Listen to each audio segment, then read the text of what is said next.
con el tema de la grabación. Listo, gracias.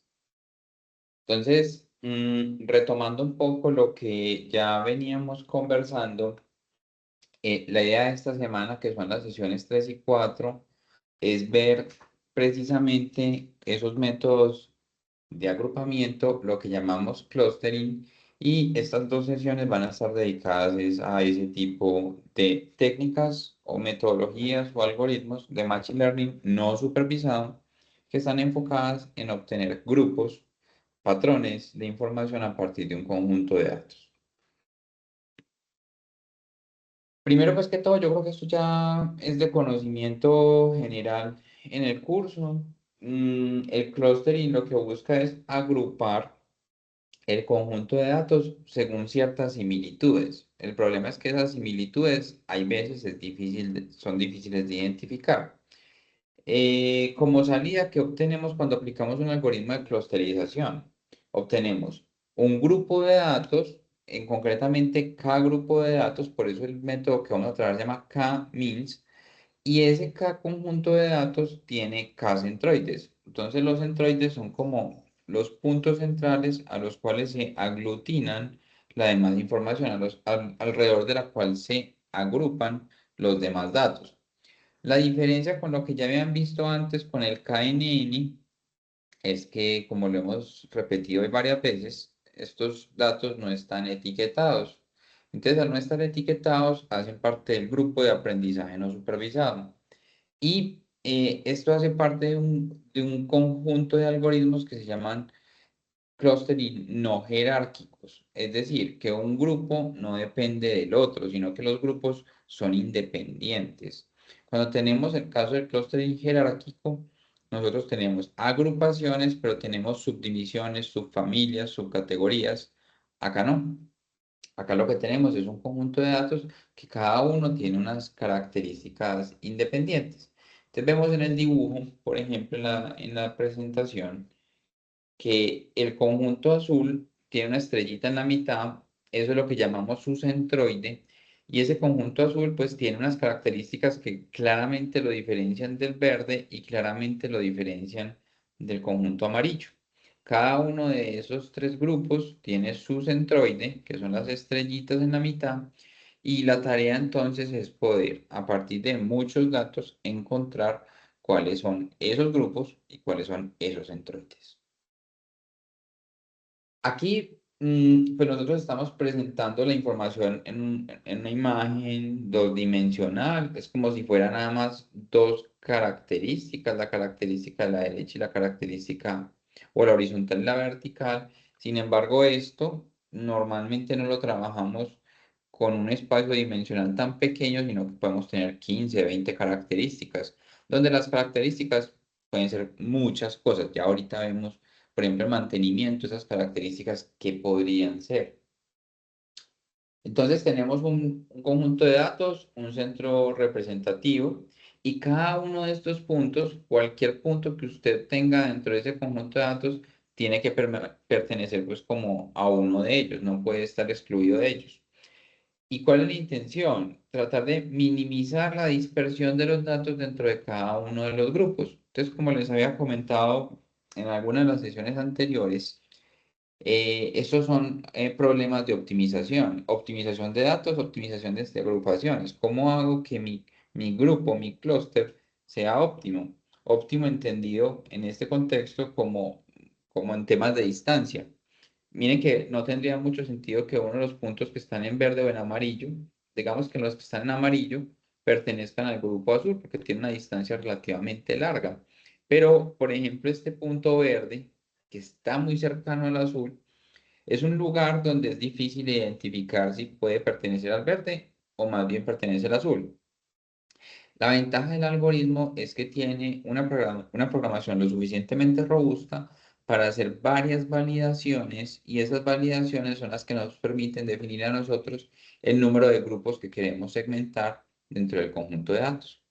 Entonces, hablando de características, y no sé si de pronto me puedan ayudar ahí, cuando ustedes vieron el KNN, por ejemplo, ¿qué agrupaban ustedes? ¿Qué tipos de datos tenían ustedes? Aquí tenemos puntos.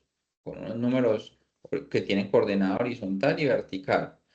¿Qué son? No sé. Pero entonces, en el contexto del mantenimiento, ustedes, ¿qué agrupaban cuando hacían, por ejemplo, KNN? Alguien de pronto que me quiera contar o qué se les ha ocurrido basado en lo que ustedes trabajan.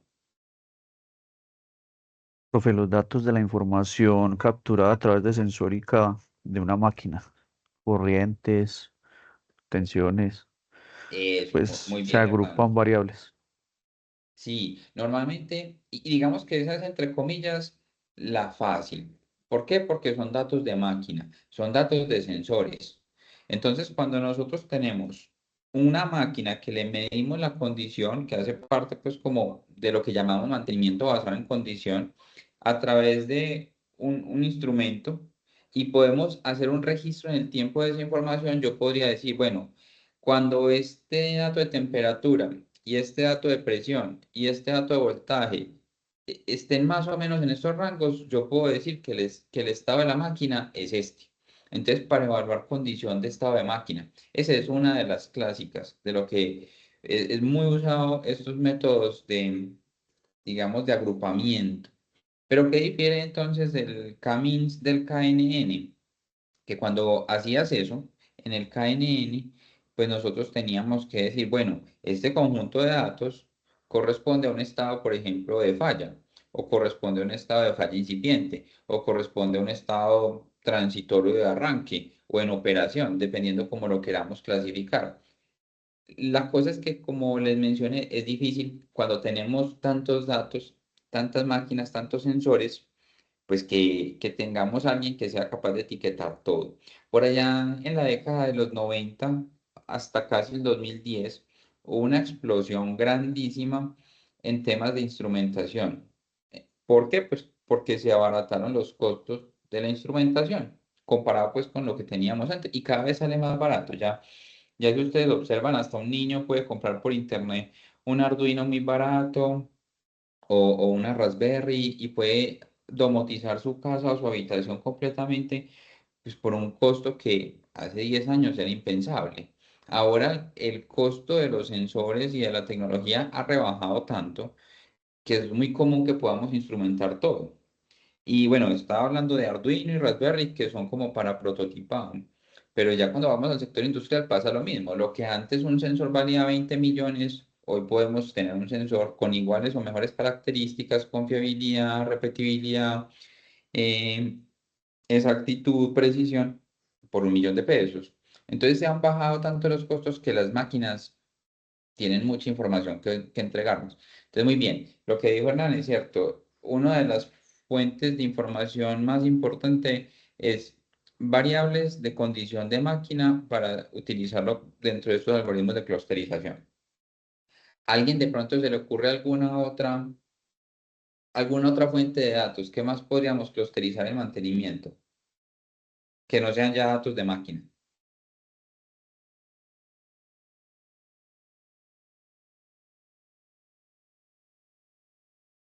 Juan Alberto, Juan José, Juliana, alguno de los que está por ahí, cualquiera.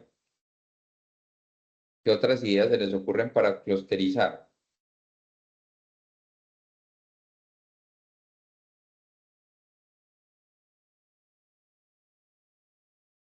Bueno, entonces, digamos que el tema de los datos de máquina es lo primero y como les digo, es lo más común que hacemos.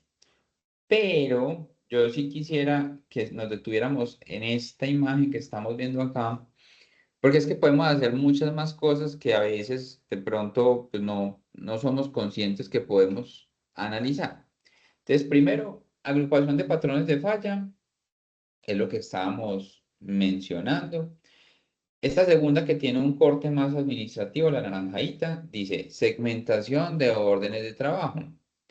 Entonces nosotros cuando escribimos, o bueno, o recibimos la orden de trabajo, la modificamos, la trabajamos, la cerramos, nosotros podemos tener un campo dentro del ERP que tengamos especificado cuál fue la causa raíz y sería súper bueno que eso estuviera codificado, por ejemplo, para poder tener una etiqueta clara, pero pues a veces no es así posible. y cuáles fueron las acciones que nosotros tomamos para solventar esa causa raíz. Entonces, si nosotros tenemos un conjunto de datos interesante, y yo les aclaro algo, estos algoritmos funcionan con desde 30 datos hasta 10 millones de datos. Obviamente, mientras más datos hayan, necesitamos recurrir primero a otras tecnologías y segundo a un tipo como de procesamiento mayor. Pero el algoritmo va a funcionar bien en cualquiera de los dos escenarios. Entonces, cuando nosotros tenemos un conjunto significativo de órdenes de trabajo, puede ser por área, puede ser por activo, puede ser por familias de activo. Ah, yo tengo 500 bombas en la empresa. Analicemos todas las OTs de las bombas. O digamos, no, analicemos solo las bombas que están relacionadas con agua limpia, no mezclemos esto con aguas residuales, no mezclemos esto con aguas, pues, agua tratada, no. Entonces, digamos que yo puedo de una manera, primero empezar a segmentar manualmente como cuáles son los activos que yo quiero analizar. Y luego puedo tomar las órdenes de trabajo y hacer un análisis sobre ella y determinar, vea, este conjunto de órdenes se agrupan aquí, este otro conjunto de órdenes se agrupan en otra parte y así. El reto es después analizar, bueno, y esas agrupaciones qué significan para mí. Y lo más importante que es lo que hacemos nosotros como ingenieros, que esto no nos lo da el algoritmo. El algoritmo es una herramienta y pues ya está programado y lo pueden descargar de internet y con una inteligencia artificial lo pueden programar. Pero lo importante no es eso, sino cómo lo interpretamos. Entonces, ese resultado de agrupación, ¿cómo lo interpretamos?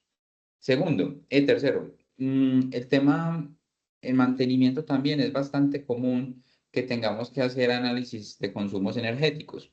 ¿Y por qué? Porque eso también nos da indicios del estado de la máquina. Es como cuando usted está enfermo, siente la energía bajita. Cuando las máquinas están fallando o tienen algún tipo de anomalía, es bastante probable que el consumo energético cambie, se suba o se baje. Y no está estrictamente ligado a asuntos de operación. Pero yo podría tener, por ejemplo, la información, dos datos de consumos energéticos de diferentes activos y yo empezar a clusterizar y decir, bueno, este grupo de activos tiene un consumo energético bajo y correlacionarlo, por ejemplo, con datos de operación de operaciones o de producción, dependiendo pues como de lo que se esté haciendo, y decir, bueno, no, estos están bajitos, pero es porque la producción bajó, entonces bueno, no hay problema, o no, tan extraño, esto tiene una condición de producción constante y este grupo de activos le subió el consumo energético, entonces ahí posiblemente tengamos algo. Entonces esto permite, a través del análisis de los consumos energéticos, primero identificar también activos que puedan estar con problemas.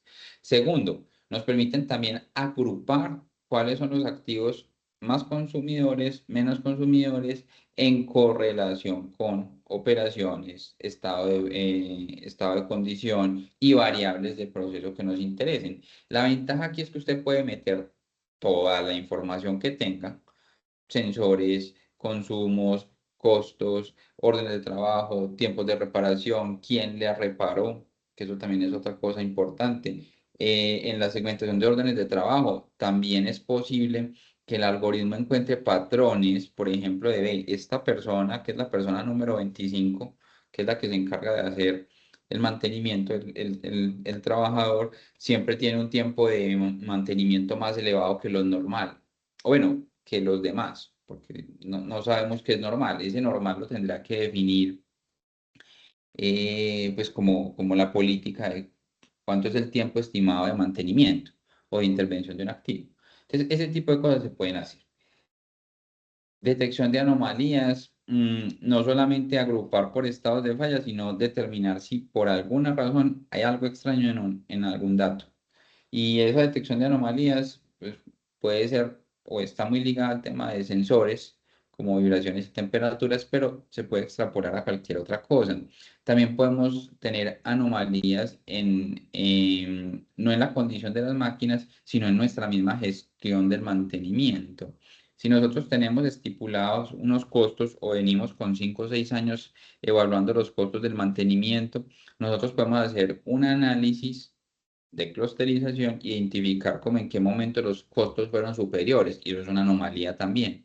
Entonces yo quiero que la palabra anomalía no siempre la vinculemos a que la máquina está fallando, sino que simplemente es un dato o un conjunto de datos que están por fuera de lo que se espera.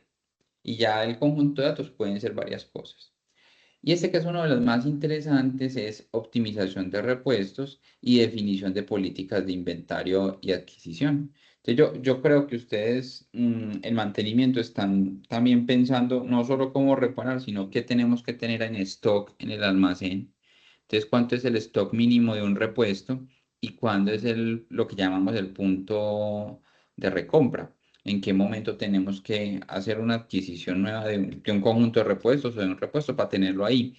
¿Por qué? Porque tenemos activos que tienen causas de falla que no son predecibles, sino que pueden ser aleatorias o que no podemos hacer nada para que cuando fallen pues para prevenir, alargar o evitar la falla, sino que lo que podemos hacer es tener el repuesto en stock para que cuando fallen, pues simplemente hacer el cambio. Y el caso, pues como más sencillo que se me ocurre a mí, es el de una banda de transmisión de potencia, una pues con poleitas en B, pues ¿usted qué puede hacer para prevenir la falla? Usted puede hacer inspecciones y en las inspecciones usted puede hacer algunos ajustes, de pronto de tensión, revisar pues como las condiciones de la máquina, puede generar rediseños sobre la máquina si está intemperie, pues que no lo afecte tanto a las condiciones ambientales. Pero en últimas, la banda sabemos que tarde que temprano se desgasta y va a fallar. Y lo que tenemos que hacer es que cuando falle, tener el repuesto en stock. Lo mismo pasa pues por ejemplo, los rodamientos. Entonces, en el momento en que nos digan, bueno, usted tiene un histórico de órdenes de compra de repuestos, usted ya hizo alguna técnica de mantenimiento para evaluar cuáles son los repuestos que debe tener en almacén. No sé, aplicó de pronto un RCM y sacó un listado de repuestos o alguna otra metodología para determinar cuáles son sus repuestos en almacén. La pregunta es cuánto es el stock mínimo que debe tener y la pregunta es en qué momento debo empezar a hacer compras. Entonces, o debo hacer recompras del mismo repuesto que me estoy consumiendo. Existen métodos tradicionales, existen métodos, llamémoslos clásicos, para hacer este tipo de estimaciones, pero ya muchos de los software que tienen pues implementado algoritmos de Machine Learning utilizan este software, este algoritmo que es el CAMINS, para hacer la estimación de cuál es el momento de punto de recompra y cuánto es el stock mínimo a partir de los históricos. Entonces son como algunos otros de los casos donde nosotros podemos agrupar o podemos utilizar la clusterización dentro de la gestión del mantenimiento. No sé si alguno tenga alguna otra idea o quiera comentar algo al respecto de lo que hemos hablado en los usos y en la aplicación de que puedan llegar a tener estos algoritmos. Que alguien diga, a mí se me ocurrió utilizarlo para esto y no me ha funcionado. O no sé. Buen día, pues yo que estoy haciendo ahora un diplomado de calidad de la energía, Sí. la cantidad de datos que se analizan ahí, pues estamos hablando de cerca de 200.000 datos, pues que puede tener algún registro y creo que tiene mucha aplicación con la inteligencia artificial. Me parece pues como que es un enfoque bastante interesante el análisis de la calidad de la energía. Todo el tema pues de armónicos y las potencias activas y reactivas. Me parece bastante interesante ese comportamiento. Sí, así es. ¿Qué es lo que sucede? Que normalmente ahí tenemos son series de tiempo. Entonces, es posible analizarlo utilizando estos algoritmos que estamos viendo o los que van a ver más adelante, que son series de tiempo. Uno podría entrar a hacer predicciones que son, por ejemplo, las redes neuronales, que es, digamos, de las más potentes, de las que más se usan. Hay una en particular que se llama LSTM, Long Short Term, se me olvidó la M. Bueno, pero ese tipo de algoritmos lo que le permiten a uno es hacer predicción a partir del pasado. Entonces, como usted tiene estos valores en los últimos 2 días, 3 días, puede predecir lo que va a pasar en la próxima hora. Y en el caso de lo que estás mencionando de calidad de la energía, cuando uno necesita analizar cuál es el comportamiento de las variables eléctricas en la red, frecuencias, voltajes, picos, digamos que hacemos un tratamiento que funciona muy bien, que es el de la transformada de Fourier, para poder determinar, digamos, cuáles son esos armónicos, que son múltiplos enteros, pues como la frecuencia fundamental, y determinar a partir de esos armónicos, bueno, ¿y qué hacemos para compensar eso? Y eso cómo nos afecta nuestros activos. Sería muy interesante si uno pudiera coger no solamente toda esa información de la medición de las condiciones de la red, sino que también juntarla con información de órdenes de trabajo. Por ejemplo, segmentar OTs que estén relacionadas con componentes electrónicos, porque normalmente, pues aquí voy a generalizar un poquito, pero normalmente el tema de los armónicos lo que me termina afectando muchas veces es los componentes electrónicos, las tarjetas digitales.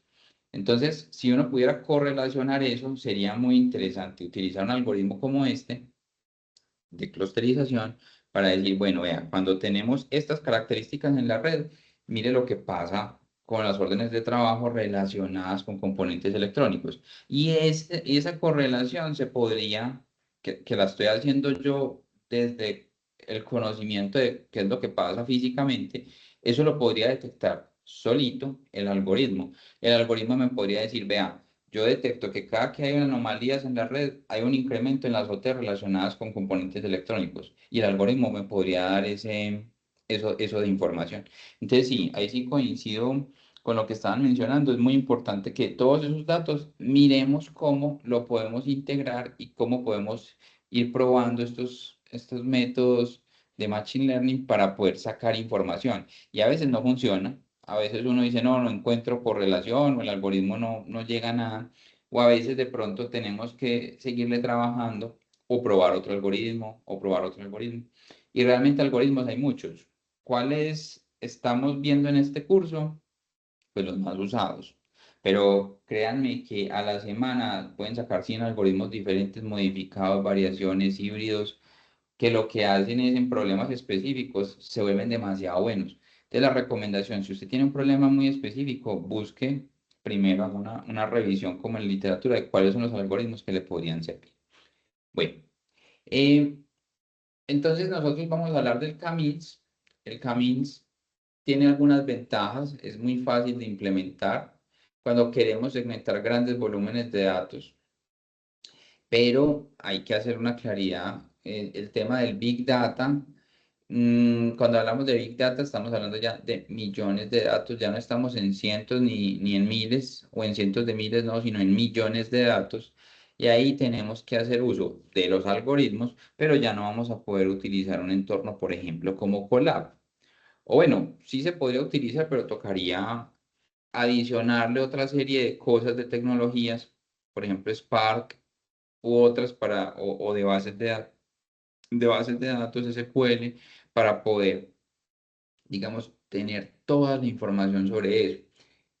Sin embargo, hay variaciones de este algoritmo. Vamos a ver el algoritmo normal, pero podemos tener el mini batch, que lo que hace es que dentro de esos millones de datos, él va sacando como fragmentos y los va probando. Va sacando fragmentos y va probando. Entonces, digamos que son modificaciones, como les decía, que se le hacen a los algoritmos para funcionar en problemas diferentes. Este algoritmo es de los más usados también porque es relativamente liviano en términos computacionales y se ha probado en múltiples bases de datos. O sea, si hay información en Internet sobre algoritmos de Machine Learning, está este y el KNN. Son de los más usados, funcionan en muchas cosas, hay miles de ejemplos por todas partes. Entonces está más que probado que es un algoritmo que funciona y que funciona bien para lo que ya hemos conversado. Sin embargo, pues también tiene algunas desventajas. Y la principal desventaja es que esto nos permite agrupar y nos permite sacar K grupos. Pero la principal desventaja es que soy yo el que le tiene que decir cuántos grupos va a sacar. Yo digo, ahí está el conjunto de datos. Y entonces necesito que me lo agrupe en 5. Y yo cómo hago para saber eso antes de. Entonces, esa es una de las desventajas que tiene este método. Ya vamos a ver ahorita cómo qué podemos hacer para que tener una buena estimación, una buena idea de, bueno, puedo hacerlo en 5 grupos, en 8, en 10, en 2, puede ser, pero le tenemos que decir. Eh, se basa pues como en la distancia, entonces es, digamos, más recomendado cuando tenemos variables numéricas que cuando tenemos variables categóricas. Sin embargo, si tenemos variables categóricas, que pueden ser como las que vimos la sesión anterior, de estado de falla, por ejemplo, temperatura clasificada en alta, baja y media, son variables categóricas. Esto las podemos codificar para que alta sea 1, baja sea 2, sea 3 y media sea 2, por ejemplo. Pero alguien puede decir, no, hagámoslo al revés. Alta va a ser 3, media va a ser 2 y baja va a ser 1. Entonces ese tipo de cosas, digamos que pueden llegar a generar cierto ruido o ciertas dificultades en su implementación. Pero se puede hacer, simplemente hay que tener cuidado en cómo manejamos la información. Otro de los problemas que tiene es que él tiene unos parámetros de inicialización, porque él empieza como a buscar, él empieza a agrupar y entonces él tiene que dar unos puntos donde él empieza a hacer, hay dos formas de inicializarlo, dándole puntos aleatorios o diciendo dónde están los puntos y que empiece a buscar por ahí. Entonces, depende cómo usted lo empiece, cómo lo inicialice, hay veces o se demora más o se demora menos, o tiene éxito o no tiene éxito. Entonces, esa es otra de las grandes desventajas. Los óptimos que se obtienen, como les mencioné, esto es un problema de optimización. Si se acuerdan de optimización, hay óptimos locales y óptimos globales o absolutos. Entonces, él normalmente encuentra óptimos locales, pero es casi que imposible garantizar que se encuentre un óptimo global de esta es la mejor distribución que pude encontrar. No necesariamente se puede encontrar la mejor de todas, pero siempre encuentra una buena aproximación. Y una de las mayores desventajas también, que yo la pondría de segunda, después de que uno es el que tiene que decir cuántos clústeres vamos a agrupar, es que si usted tiene datos que se llaman outliers, que son esos datos que están como fuera de lo normal, eso me genera dificultad para el algoritmo. Y miremos un ejemplo sencillo con una gráfica. Miremos esta imagen acá. ¿Cuántos grupos vemos ahí? Pues dos. El grupo de los verdes y el de los rojos. ¿Por qué? Porque el de los rojos, el punto que está arriba a la derecha, que está agrupado con el circulito rojo, tiene un valor muy alto en la X y un valor muy alto en la Y. Esto es un solo dato, un solo dato. Y entonces, ¿qué hace? Que el algoritmo me saque dos clústeres.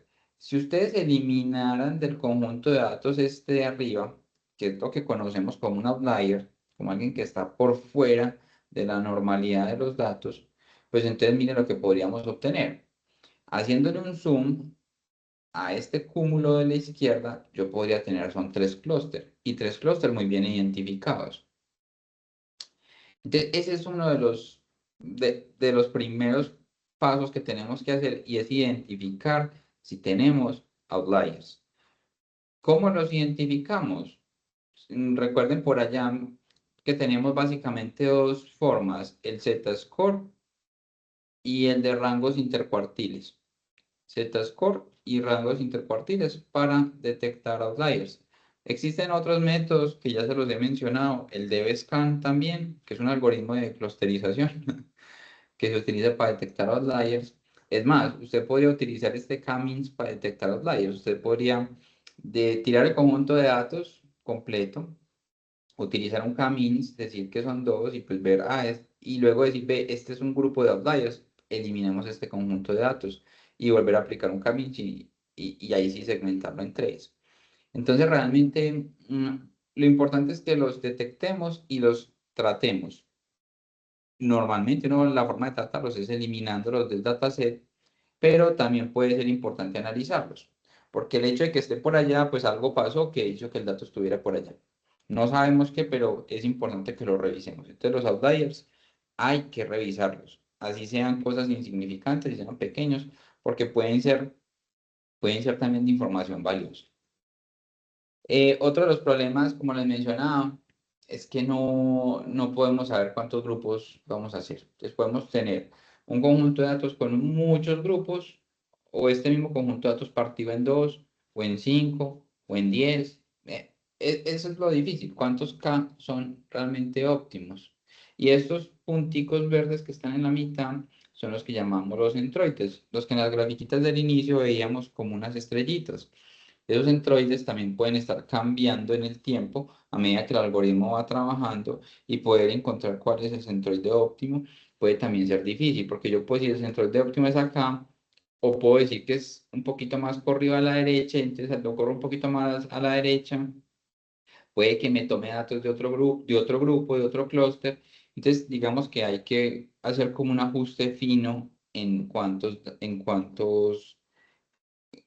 clústeres vamos a segmentar la información. También tenemos variaciones, no means, k-means significa promedios, k-promedios, means pues traduce promedio, pero podemos tener algunas variaciones de este método que también son muy usadas. Entonces está el primero, que es el k-modas, que en vez de utilizar las medias, utilizas la moda, que es otra de los índices estadísticos que tenemos en conjuntos de datos. Recuerden que la moda es el dato que más se repite. Eso es ¿qué es lo que está de moda? Lo que todo el mundo hace. Entonces, ¿qué es una moda en estadística? Pues es el dato que más se repite. Y permite manejar, por ejemplo, variables categóricas. Es una de las grandes ventajas que tiene cuando modificamos el k-means y hacemos no k-means, sino k-modas. Otra opción es un método que se llama k-medoids, y lo que hace es que utilizas en individuos entendámoslo como puntos más centrados respecto a los clústeres. Entonces no se va a abrir tanto el clúster, sino que trata de mantener los clústeres un poquito más densos, más compactos. Entonces, ¿qué ventaja tiene esto? Que soporta datos con mucho ruido y soporta muy bien datos atípicos, porque no se va a intenta analizar los que están en la periferia, el ruido, sino que intenta analizar los que están más cercanos. Entonces es otra variación.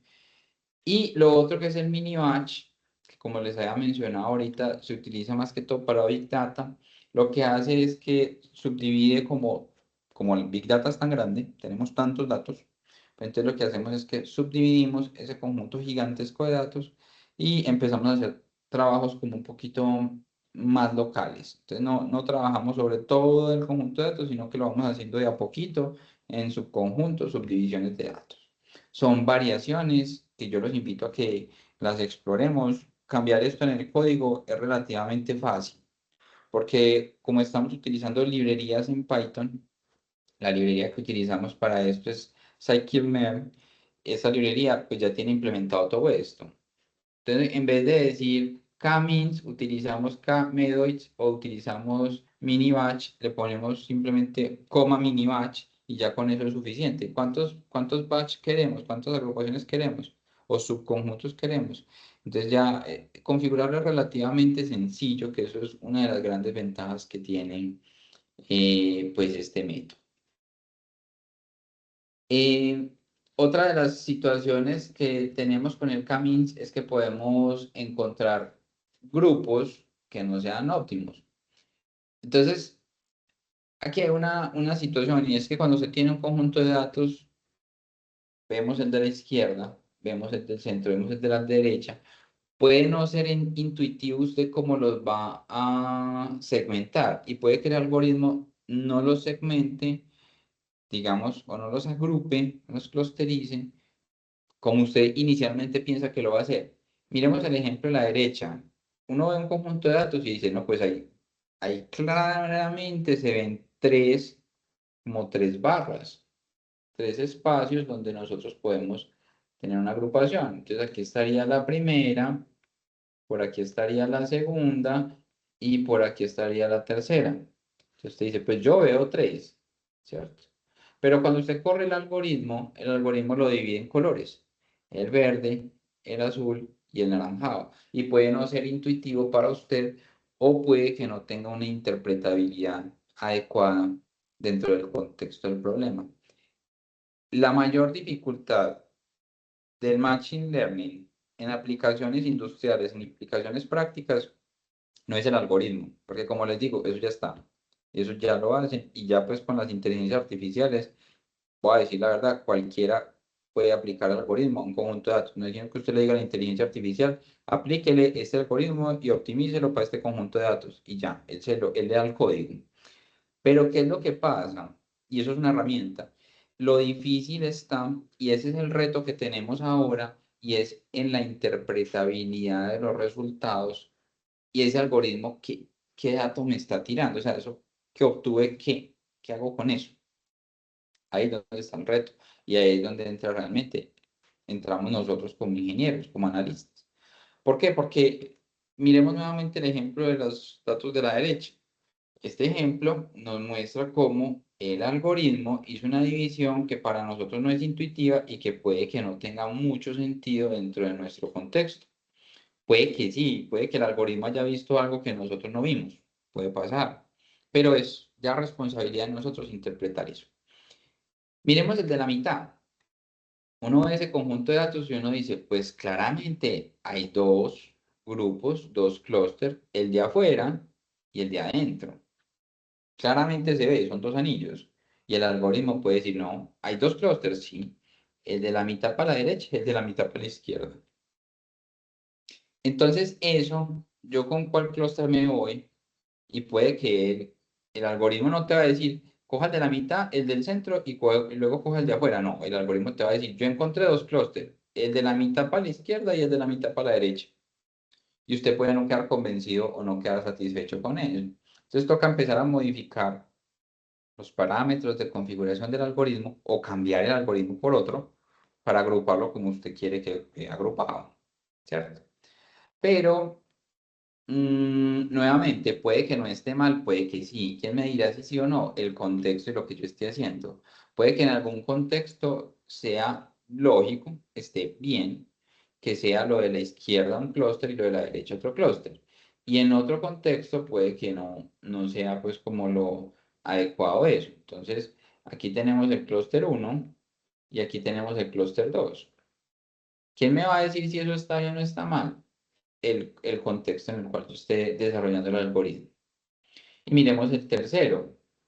Yo podría haber dos grandes grupos aquí, uno grande aquí y otro por acá, pero el algoritmo veo tres. El algoritmo, al correrlo y decirle, bueno, hágamelo en tres, él detectó tres clústeres, que es el verde, el naranjado y el azul. ¿Está bien o está mal? Pues dependerá. Y miremos en el de arriba. Nosotros en el de arriba, pues vemos tres grandes grupos. Aquí me quedó un poquito como borroso, pero vemos tres grandes grupos de información. El de la izquierda, el azul oscuro y con el verde azul. Este de aquí abajo. Yo le puedo decir a él, encuéntrame tres clústeres. ¿Y cuáles debería encontrar él? Pues o es lo que uno creería que va a hacer el algoritmo. Pues el de la izquierda, el azul oscuro y el verde azul. Ahí están los tres clústeres. Ah, no. Él encontró tres clústeres.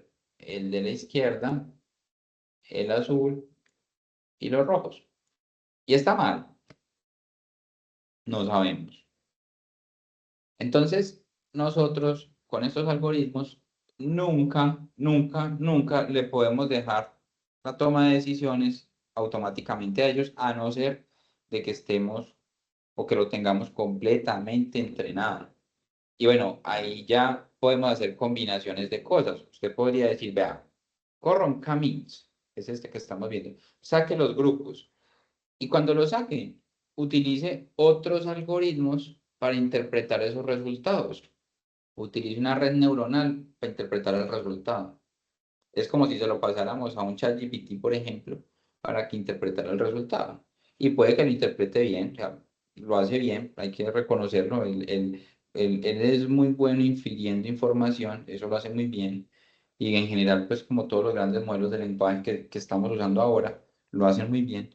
Pero ya es cuestión de revisar. Entonces yo podría generar un camins que me saque los grupos y luego pasarlo por una red neuronal que me permita a mí interpretar esos resultados. ¿Listo? Lo que quiero mostrar aquí con esta diapositiva es que no es que el algoritmo se equivoque, sino que él saca una información basada en los datos, basado en cómo usted lo configuró, pero el que tiene que interpretar el resultado somos nosotros. Dentro de estas agrupaciones, entonces, tenemos básicamente dos conceptos muy importantes. El primero es el que llamamos cohesión y el segundo es el que llamamos separación. Entonces, la cohesión lo que mide es la distancia que hay entre un punto, entre un dato, un individuo y los demás individuos que se encuentran en el mismo grupo o en el mismo clúster. Esto es lo que llamamos distancia intra-clúster. Entonces, ¿cuánto es la distancia que hay dentro de mis compañeritos de grupo? Y la distancia debería ser relativamente pequeña si nos analizamos respecto a otros compañeros que están por fuera del grupo. Y entonces ese es el segundo parámetro, que es la separación. Y lo que se busca en la separación es encontrar la distancia que hay entre diferentes clústeres. Y buscamos entonces dos cosas. ¿Cómo podemos decir que hay una clusterización buena o una clusterización mala? Como les dije, es un problema de optimización. ¿Qué es lo que buscamos siempre?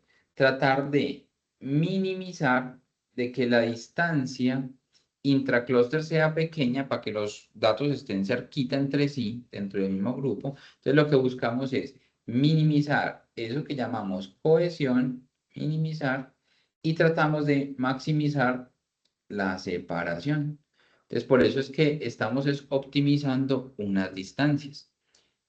Ese tema de la distancia, de cómo calculo yo la distancia entre dos puntos, no la quiero pues como profundizar mucho. Creo que en el módulo anterior lo habrán mencionado. El tema y especialmente en el KNN, porque uno puede definir muchos tipos de distancia. Hay una distancia que se llama, que es la que todos usamos siempre, que es la distancia euclidiana. Y esa es la distancia en la cual se basa la mayoría de las cosas que hacemos en ingeniería. Por ejemplo, para sacar una derivada. Si ustedes se acuerdan por allá, cálculo diferencial, en los límites utilizamos la distancia entre un punto, x más delta de x, y lo tendríamos un delta de x a cero. Pues al decir eso, estábamos utilizando una distancia euclidiana. Si usted cambia la distancia, todo el álgebra de las derivadas cambia. Entonces usted puede tener sistemas diferenciales con métricas que no sean la euclidiana. Y eso también lo utilizamos en ingeniería. Por ejemplo, en particular, para hacer control en robótica, utilizamos derivadas fraccionales. Pues es un tema diferente, pero para temas de control se utilizan también algunas veces como cierta matemática que no es como tan convencional. Pero nosotros también podemos utilizar una distancia que se llama distancia Manhattan, otra distancia que se llama distancia taxi. Y simplemente es como la fórmula, cómo definimos la distancia entre dos puntos. En la euclidiana utilizamos Pitágoras. ¿Cuál es la distancia entre dos puntos? Pues hacemos la diferencia en X, la diferencia en Y, y le sacamos la raíz cuadrada de eso. Pues cada uno al cuadrado le sacamos la raíz cuadrada de eso. Eso es un Pitágoras. Un Pitágoras es la hipotenusa entre dos puntos. Eso es la distancia que normalmente utilizamos para clusterizar, pero podemos cambiar la métrica, se llama la métrica de distancia, y podemos decir no utilice la distancia euclidiana, sino que utilice una distancia Manhattan, por ejemplo. Y entonces eso nos puede cambiar el comportamiento y nos puede cambiar los clústeres. Entonces son otras más cositas que se le pueden ir adicionando a este tipo de problemas de Machine Learning. Entonces, para poder definir si una clusterización está bien o una clusterización está mal, existen varios índices o varios criterios que los comentamos en la sesión anterior. La primera de ellos es lo que llamamos la inercia. Entonces, este criterio de inercia lo que busca es calcular la inercia entre las mismas clases y calcular la inercia entre los diferentes clústeres. Recuerden que el objetivo es minimizar la distancia dentro de los miembros del grupo y maximizar la distancia entre los diferentes grupos. Mientras más separados los grupos, mejor, porque entonces significa que tienen características diferentes. El problema es cuando está como todo junto. Ese es como el problema. Entonces aparece algo que se llama la identidad de Fisher. Aquí pues como por curiosidad. Sí lo usamos obviamente para validar el clúster, pero pues este señor que encontró, pues que cuando usted analiza la inercia total debe ser igual a la inercia de las interclases más la inercia de las intraclases. Yo voy a pasar esto relativamente rápido porque es como la matemática que hay detrás, no es muy difícil, pero para que migremos ya prontamente a la aplicación, pues como el algoritmo dentro de algún problema, ¿listo? De todas maneras, si alguien tiene alguna duda o quiere profundizar en el tema, pues lo podemos hacer si quieren después de la sesión de clase o en otro momento por fuera de la sesión de clase. Entonces, esto del tema de las inercias. Nosotros tenemos básicamente dos tipos de inercia, la del mismo clúster y la que relaciona los clústeres entre sí. Y lo que vamos a hacer es entonces encontrar esos centros de gravedad, como lo hacíamos de pronto en física, es muy parecido como lo hacíamos en física. Entonces lo que hacemos para encontrar el centro de gravedad de un conjunto de datos es sacar el promedio. Eso es el centro de gravedad. En este contexto, pues, aquí quiero pues que no, que esto no es el concepto de la física, porque en la física tiene que ver con la densidad. Aquí no, aquí lo estamos haciendo simplemente como un promedio de todos los datos, y el promedio de todos los datos me da ese triangulito rojo, que es lo que nosotros llamamos centro de gravedad del grupo. Ese es el centro de gravedad del grupo. Y la inercia, ¿cómo la podemos calcular? Es el promedio de las distancias que hay entre cada uno de esos punticos y el centro de gravedad. Entonces yo ya encontré el centro de gravedad, que es el promedio de todos. Y luego mido cuánto es la distancia que hay. Y al medir cuánto es la distancia que hay, aquí por ejemplo estoy mostrando la métrica euclidiana, esa distancia, esto me va a dar la inercia total. Eso me va a dar la inercia total. Entonces yo ya puedo saber de todo este conjunto de datos cuánto es la inercia total y dónde está el centro de gravedad. Eso por un lado. Luego, yo lo que voy a hacer es que voy a coger cada uno de los clústeres que me dieron. Cuando yo apliqué el algoritmo, yo dije, me dieron 3 clústeres, bueno, me dieron 15 clústeres, bueno, y voy a calcularle a cada clúster lo mismo. Voy a hacer este mismo procedimiento que se lo hice a todo el grupo, se lo voy a hacer a cada clúster. Entonces yo entro en cada clúster, en el azul, en el verde, en el amarillo, y lo que hago es que encuentro el centro de gravedad de cada clúster. ¿Cómo? Ah, con el promedio de todos. Entonces saco el promedio de todos los azules y en donde me dé, esa es la estrellita azul. El promedio de todos los verdes y donde me dé, esa es la estrellita verde. El promedio de todos los amarillos y donde me dé, esa es la estrellita amarilla.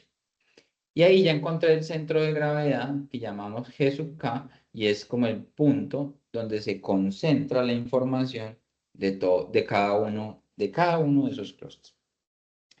Y luego pasamos a mirar la inercia interclúster. Esa inercia interclúster es como las distancias, como el promedio de las distancias que hay entre los 3, 4, 5 clústeres que yo haya analizado. Y eso lo vamos a llamar B. Ese va a ser B. Entonces yo ya encontré el centro de gravedad de cada uno. ¿Cómo lo encontré? Con el promedio de cada grupito. Listo. Ya tengo las 3 estrellitas. Ahora lo que hago es que saco como el promedio de esas 3 estrellitas y me da ese, ese triangulito rojo en la mitad. ¿Cierto? Eso es lo que llamamos B. Y luego encontramos W. ¿Qué qué es? Es la inercia que hay dentro de cada clúster. Entonces lo mismo, la distancia que hay desde cada punto hasta su propio centroide. Entonces mire que son distancias como locales. ¿Y qué es lo que yo tengo que garantizar al final? Hombre, que se cumple la identidad de Fisher.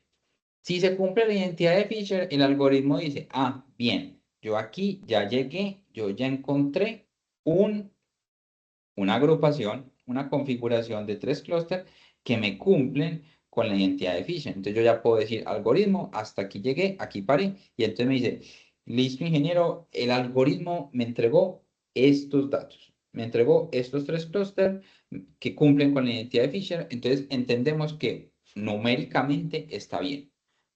Y puede que numéricamente esté bien, pero pueden pasar cosas como estas. Todos esos clústeres cumplen con la identidad de Fisher, pero puede que no tengan sentido para nosotros. Puede pasar. Eso es una de las cosas que puede pasar. Entonces, ese es uno de los criterios. Lo que llamamos la inercia intercluster y la inercia o la igualdad de Fisher. ¿Qué pasa? Antes de nosotros poner a ejecutar nuestro programa, ¿qué tenemos que hacer antes de correr un Camins con un conjunto de datos? Alguien que se acuerde de pronto lo que vimos en las sesiones anteriores o lo que vieron en el módulo anterior. ¿Qué es lo primero que uno tiene que hacer con los datos?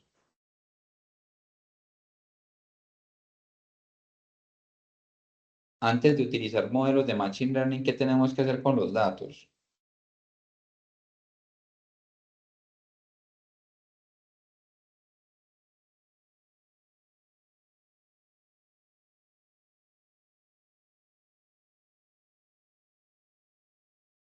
Bueno, pues si recordamos un poquito, lo primero que hay que hacer, y esta diapositiva resume pues como todo lo que se llama el preprocesamiento, es hacer una organización de los datos.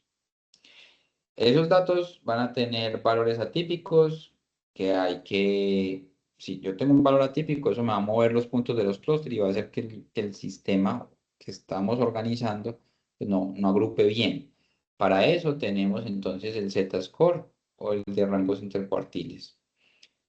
Segundo, normalizar cuando las variables no sean comparables. No es lo mismo tener presión en megapascales que temperatura en cientos de grados. Entonces, como son escalas diferentes, no es lo mismo la corriente que el voltaje. El voltaje puede estar en kilovoltios y la corriente en amperios. Entonces, tenemos que normalizar o estandarizar y para eso tenemos dos opciones que son el min-max scaling o el z-score para estandarización. Usted pruebe los dos a ver cuál le funciona mejor. Eso, sí hay forma de decir en estos casos este es mejor, en estos no, pero a la última, mi recomendación es pruebe los dos. Pruebe los dos porque es una línea de código más. Y simplemente pruebas y revisas con cuál te da mejor y con ese que te dio mejor trabaja con ese. ¿Por qué? Porque cada conjunto de datos puede tener ciertas predilecciones sobre uno sobre el otro. Entonces, primero, remover outliers. Ya vimos por qué es importante, porque si no, me agrupa como no es. Segundo, escalar las variables o estandarizar las variables. Y tercero, que este es el más difícil de todos para estos métodos, es definir cuántos clústeres quiero yo. Yo tengo 100 datos, 1000 datos, y yo le digo, necesito 4 grupos. ¿Y por qué 4? No, porque yo más o menos sé. Bien, esa es una opción. Cuando usted más o menos sabe, eso es una opción. Pero si no, entonces utilizamos unos índices que los mencionamos en la sesión anterior, que está el método del codo, silueta, índice de Dunn y el índice de Davis-Baldwin. Estos son métricas que son como netamente de los datos. Entonces, cuando usted no tiene muy buena información del problema, que casi nunca es el caso, porque si usted está analizando un conjunto de datos con estos algoritmos, porque usted más o menos entiende su negocio, entiende su modelo de negocio, entiende su problema y su contexto. Pero cuando usted no tiene nada de datos, estos son los que le pueden decir si al menos matemáticamente tiene sentido o no, o es la mejor opción o no. Entonces, ¿cómo definimos el número de clúster? Hay tres líneas básicas de trabajo. Uno es entender la estrategia de negocio. ¿Listo? Si usted tiene claro qué es lo que se está analizando y que de ahí deberían sacar tres grupos, pues entonces hay que sacar tres grupos. Ya, fin, no necesita hacer más. Dos, limitaciones del sistema. Si el sistema te exige máximo, puedes definir esto en dos, tres, cuatro, cinco grupos, por la razón que sea. Entonces ya es una limitación. Entonces, ¿sabes qué vas a poner? Cinco grupos. Ya, fin del problema, no tienes que hacer nada de lo demás. Pero cuando uno no sabe, que a veces le pasa, por ejemplo, a nosotros como consultores nos pasa, llega una empresa o llega alguien con un problema y quieren es como que le ayudemos a solucionarlo, pero nosotros no somos expertos en su negocio y de pronto no tienen tanta claridad de qué es lo que se quiere hacer, entonces recurrimos a estas técnicas de validación, que desde los mismos números nos pueden decir cuál es la mejor manera de agrupar o no. Entonces, recuerden, este es un algoritmo que me permite agrupar. ¿En cuántos grupos? En los que yo quiera. El problema es definir cuántos quiero. Si usted sabe de entrada que quiero 3, ya, hasta ahí llegó el problema. Simplemente le pone en el código, ¿cuántos K? 3. Y lo pone a correr y ya, eso es todo. Y ya luego analiza si le dio bien o no. Pero si no, que es muchas veces lo que nos pasa a nosotros, como les dije, como consultores nos pasa mucho. Si no, tenemos lo que llamamos técnicas de validación.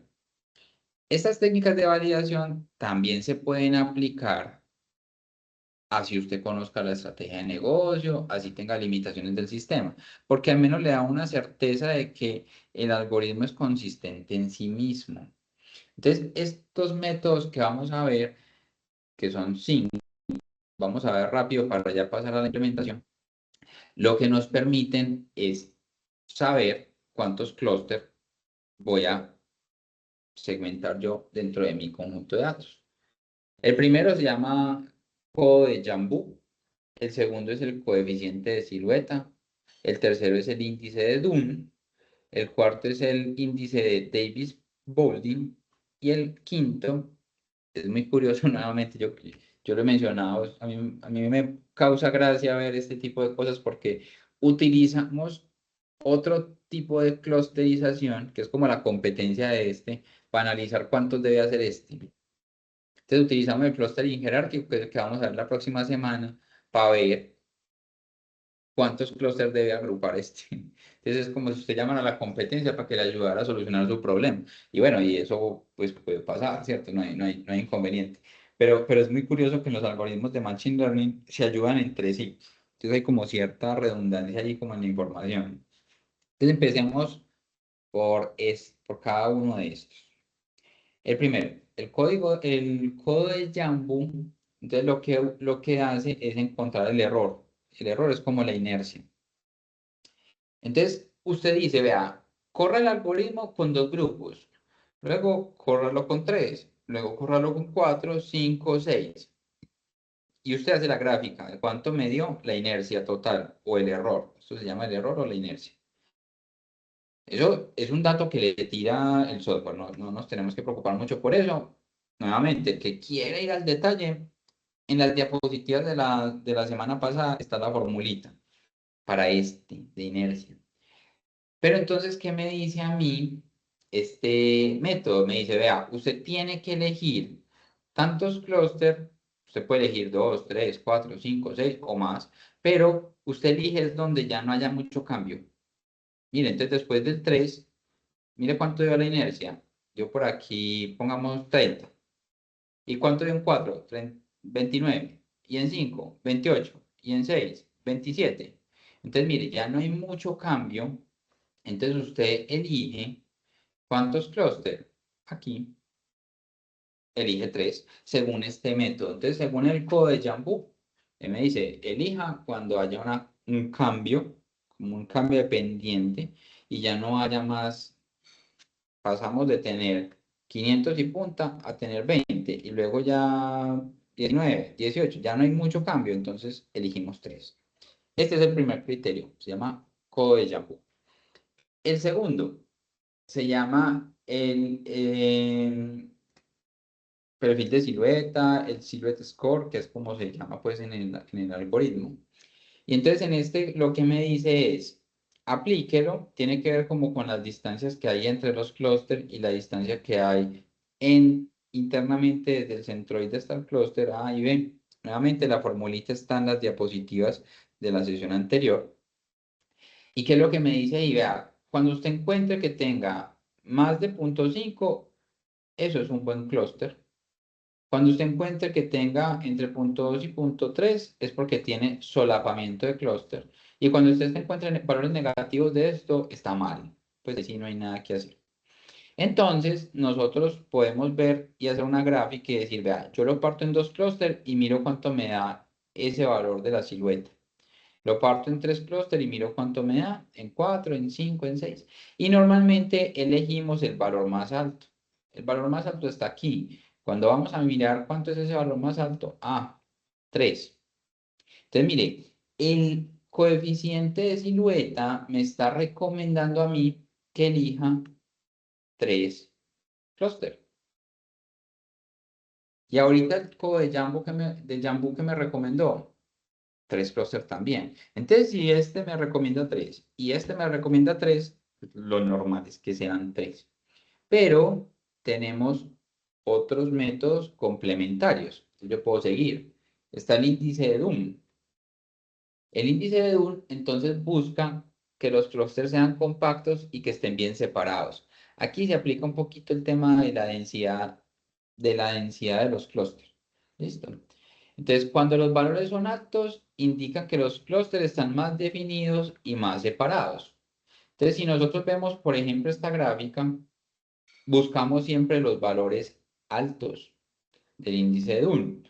En este caso, el índice de Dunn, el valor más alto está por aquí y nuevamente me dice que deben ser 3 clústeres. Entonces, listo, ya tenemos 3 índices que me están orientando a mí, me están diciendo sí, deben ser 3 clústeres. Pues yo creo que no es necesario seguir probando, pero bueno, tenemos el otro,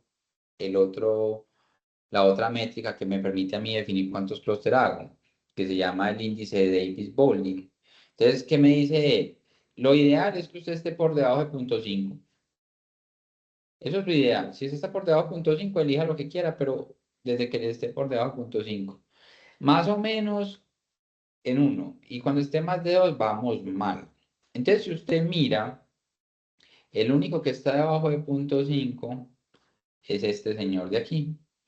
Y este señor de aquí me está diciendo que me recomiendan 3 clústeres. Entonces, por ejemplo, este conjunto de datos que yo presenté, los índices, lo que me dice a mí es que lo debería agrupar en 3 clústeres.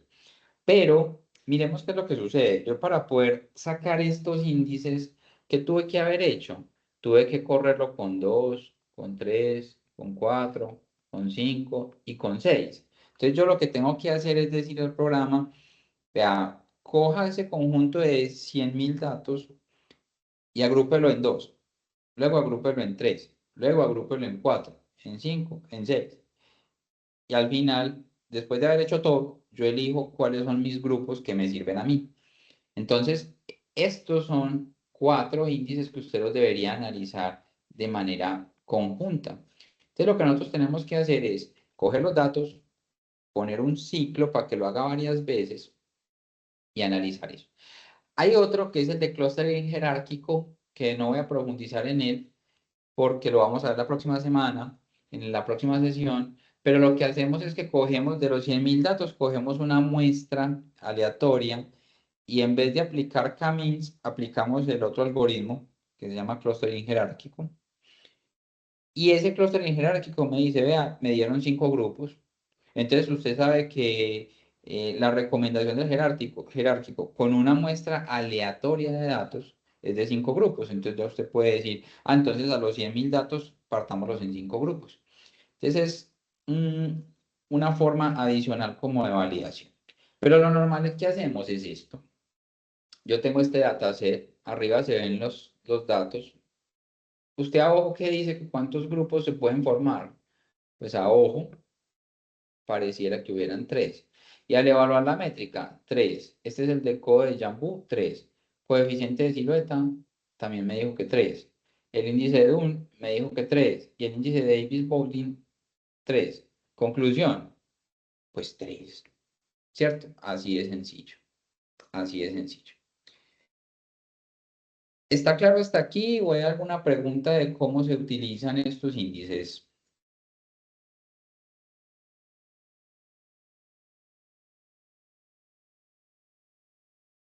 Miremos otro mini ejemplo entonces.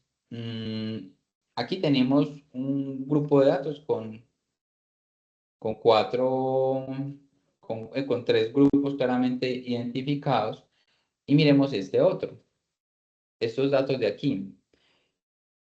A ojo, uno podría decir, pues hay varias formas de delimitar eso. Yo podría decir que un clúster es este, otro es este y otro es este. Yo puedo decir, hay 3 grupos, pero alguien también me podría decir, no, pues yo no veo 3 grupos, yo lo que veo ahí son solamente 2 segmentos de grupo, este y este. y está bien, pues eso es posible. Pero igual lo estamos haciendo a ojo, eso no es una referencia certera. Al aplicarle los métodos, el codo de Jambú, el coeficiente de silueta, me dicen que lo agrupen en tres aquí. El índice de Dunn, mire que el índice de Dunn ya me está diciendo, no, agrúpelo, aquí se me fueron los números, en 1, 2, 3, 4, 5, 6, 7 grupos. El índice de Dunn me dijo que 7, y aquí el índice de Davis-Baldwin me dice que lo agrupen 1, 2, 3, 4, 5, 6, 7, 8 grupos. Entonces, aquí en este conjunto de datos se me presenta como una discrepancia.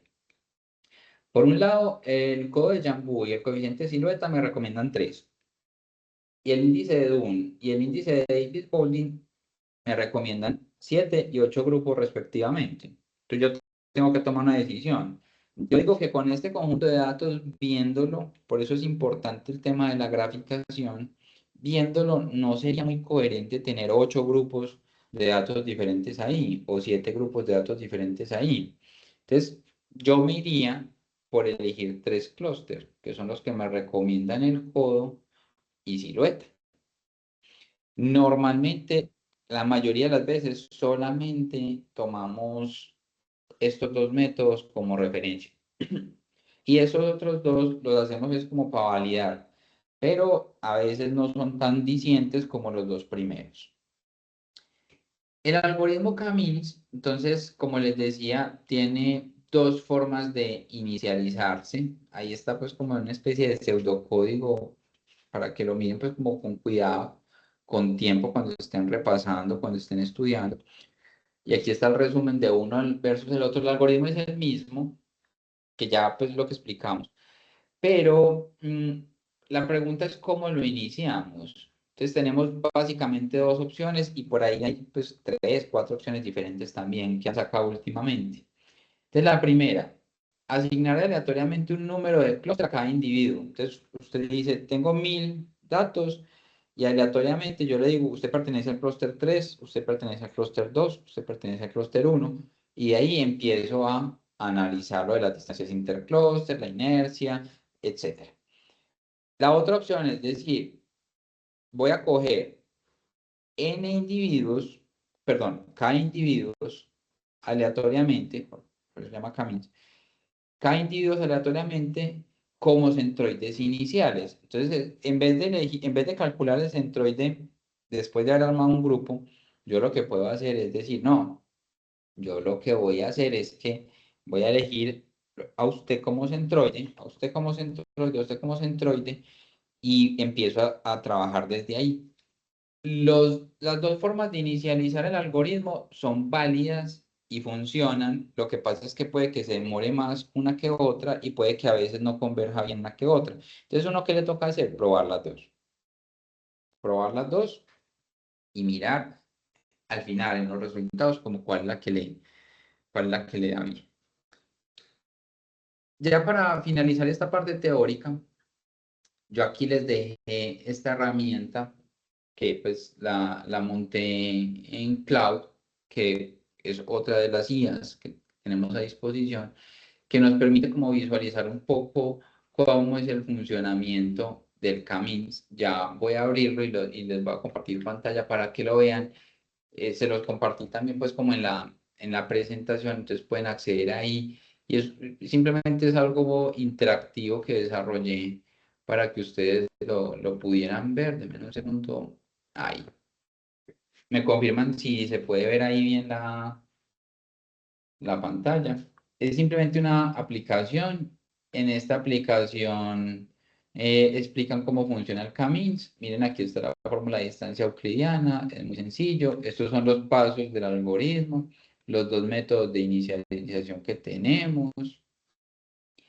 Y tenemos un ejemplo práctico. Entonces, por ejemplo, aquí podemos generar puntos aleatorios.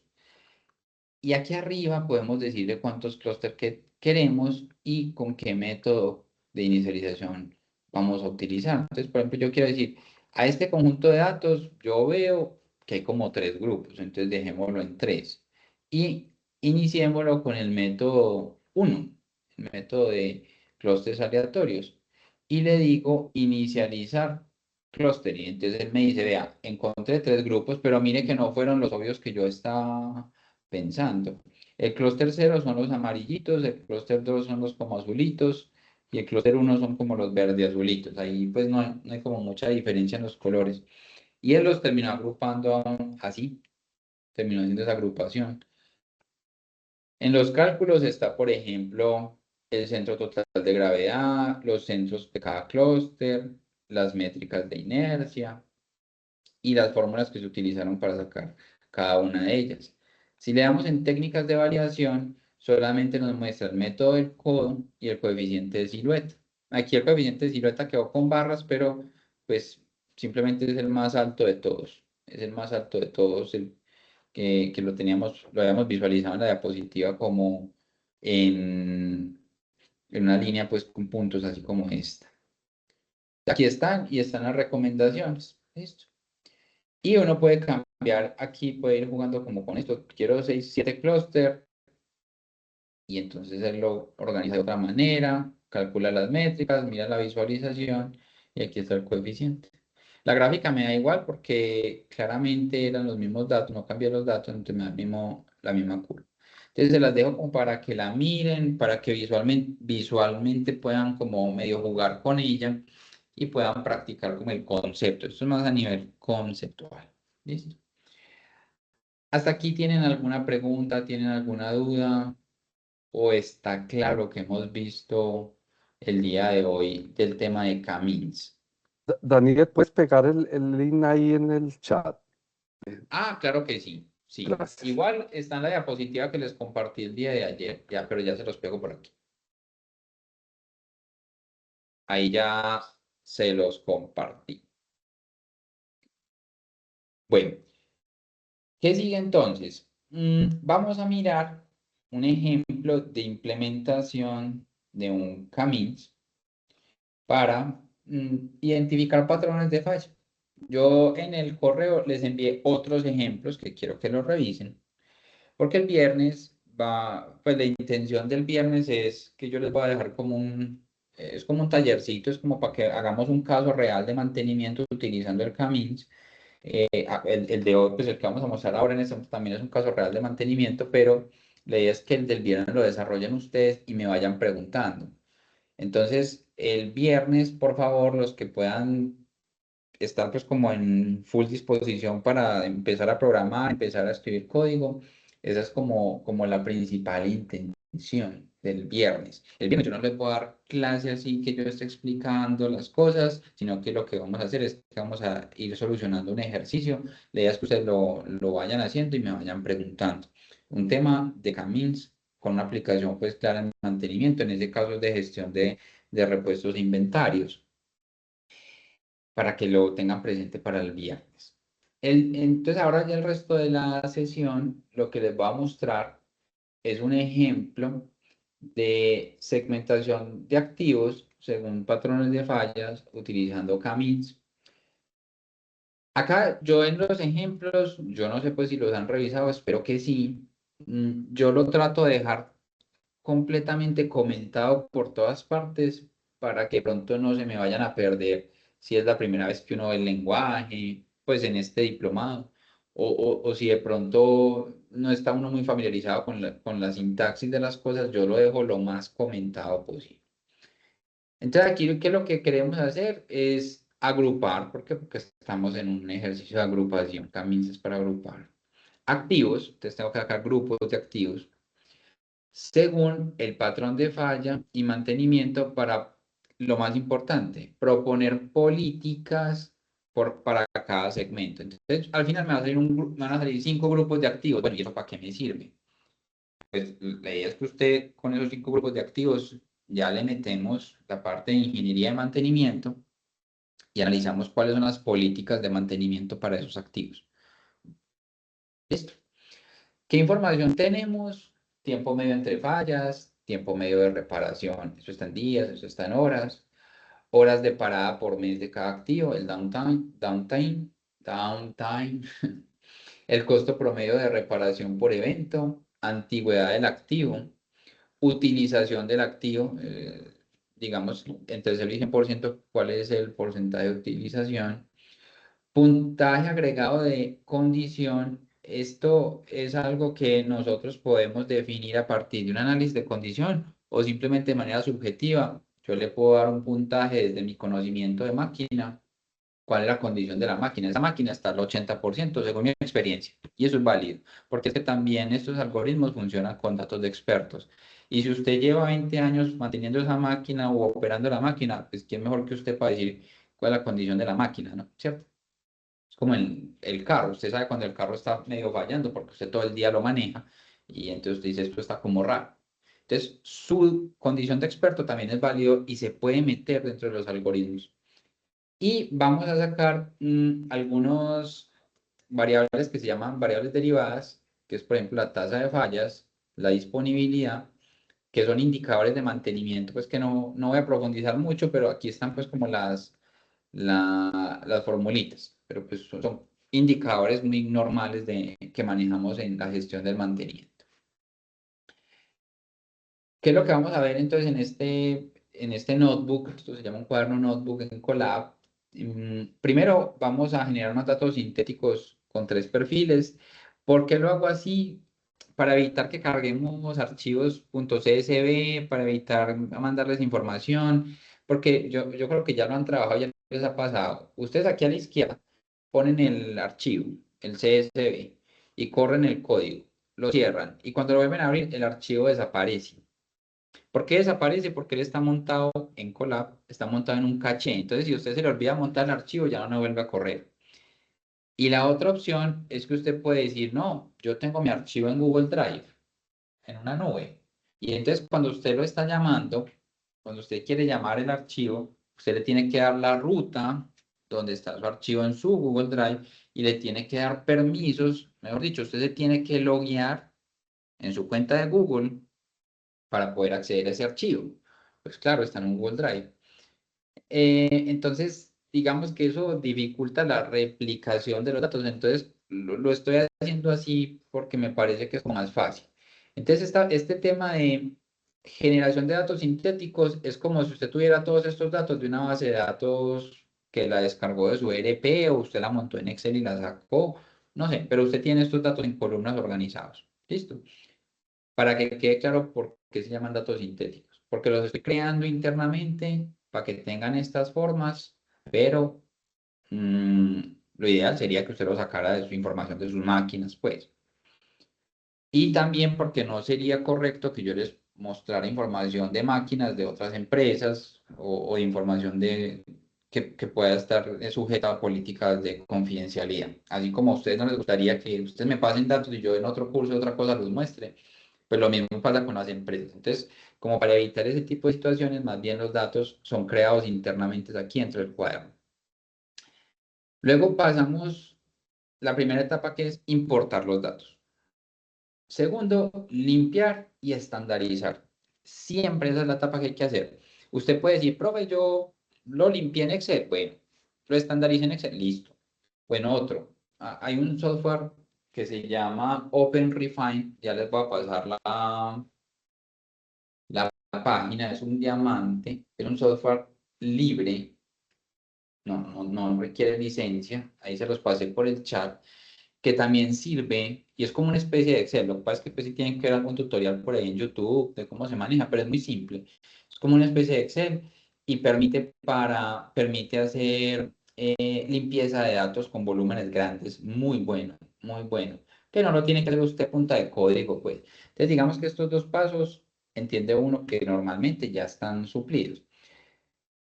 Luego pasamos a hacer la selección de las K empleando el método del codo, silueta, Davis-Bowden y el índice de Dunn.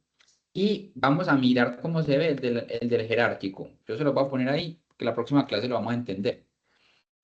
Luego hacemos el entrenamiento final con los K-means, encontramos los centroides y los tamaños, calculamos las métricas de inercia intra, inter y total para verificar que se cumple con la igualdad. Hacemos una visualización para ver cómo nos quedaron los clústeres. Y lo más importante de todo esto, de aquí para arriba, esto lo hace ChatGPT. Esto usted le dice a ChatGPT que se lo haga y él se lo programa. Esto es herramienta y ya entendemos el fondo. Pero lo importante es esto.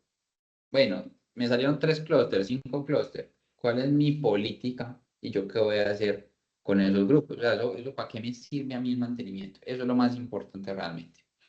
Y luego vemos un ejemplo de cómo, si tenemos datos de un activo nuevo, este algoritmo, ¿en qué grupo en qué grupo me lo clasifica? Entonces vamos a mirar pedacito por pedacito. Si hay algo que no entiendan, me abren el micrófono y me preguntan, o si no, eso me pueden escribir, profe, este pedacito no lo entendí, nos reunimos por aparte y lo miramos sin ningún inconveniente. Estamos es como abiertos a... La intención es que ustedes puedan aplicar esto allá, en sus problemas reales, con lo que ustedes tengan. Entonces, primero, recordar que estos son datos miren los tipos de datos, estamos hablando de datos de máquinas, no estamos con sensores, sino que estamos con indicadores de gestión de mantenimiento de los activos. Tiempo medio entre fallas, tiempo de reparación, horas, costo promedio de reparación por evento, antigüedad, utilización, ¿listo? Es más de gestión que propiamente de funcionamiento de máquina. Esta primera parte, importamos todo lo que necesitamos importar. A veces a uno se le puede olvidar importar alguna librería y no le funciona. Pero cuando lo corres, el mismo código te dice, esta librería no la encontré. Entonces usted lo único que tiene que hacer es ir a la parte de arriba y importar pues como la librería. Este tema del random default range, esto me está sacando un número aleatorio, esto es lo que llama una semilla. Esa semilla, ¿por qué está ahí? Porque como los datos yo los estoy generando en el código, esto no debería pasar en los casos de ustedes, porque ustedes importan un archivo CSV o de una parte, se importa un JSON, se importan un archivo. Nosotros aquí lo que hacemos con este aleatorio era poder garantizar que cada que usted corre el código, siempre le van a dar los mismos datos. Entonces, este aleatorio siempre va a empezar en 42, entonces siempre le van a correr y siempre le van a dar los mismos datos para que el archivo sea repetible. ¿Listo? Simplemente eso. En un caso de ustedes, esto no iría, porque ustedes tienen sus datos por allá en un Excel. Bueno, luego miramos los datos.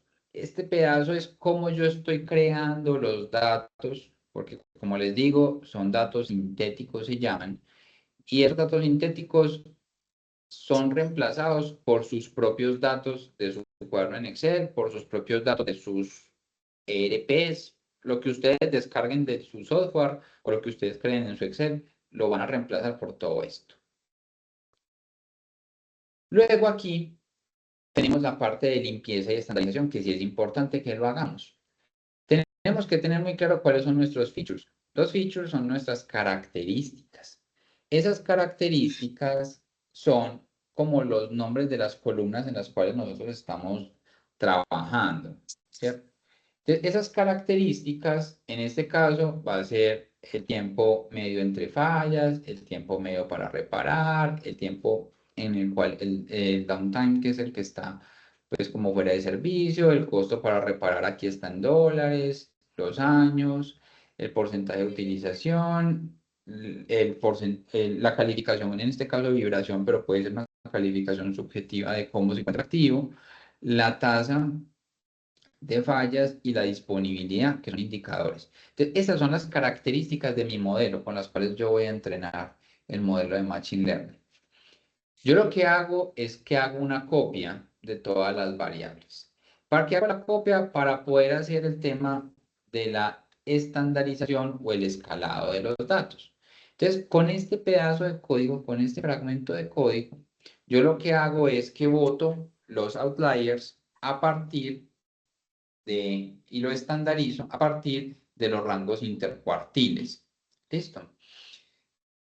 Y utilizo esto que es un escalador que se llama scalar.fitTransformX. Entonces aquí me sale la X escalada. ¿Qué quiere decir eso? Que aquí antes los datos, los features estaban dados, pues ¿cuánto es en años de funcionamiento? 20, 30. Porcentaje de utilización, 50%, 80%. Tiempo medio entre falla en días, 25. Entonces eran datos así, pero yo después de pasar toda esta información a través de este proceso de escalamiento, de este proceso de estandarización, yo lo que obtengo es unos datos estandarizados, normalizados, que el algoritmo va a poder interpretar de una mejor manera. Hola, ¿alguien tiene el micrófono abierto? ¿Alguien tiene una pregunta? Juliana, ¿tienes de pronto alguna duda o se te abrió el micrófono? Sí, qué pena, se me abrió. Ah, dale, tranquilo. Bueno, entonces este pedacito es para hacer el tema del escalado. Luego pasamos a hacer la selección del número de clúster.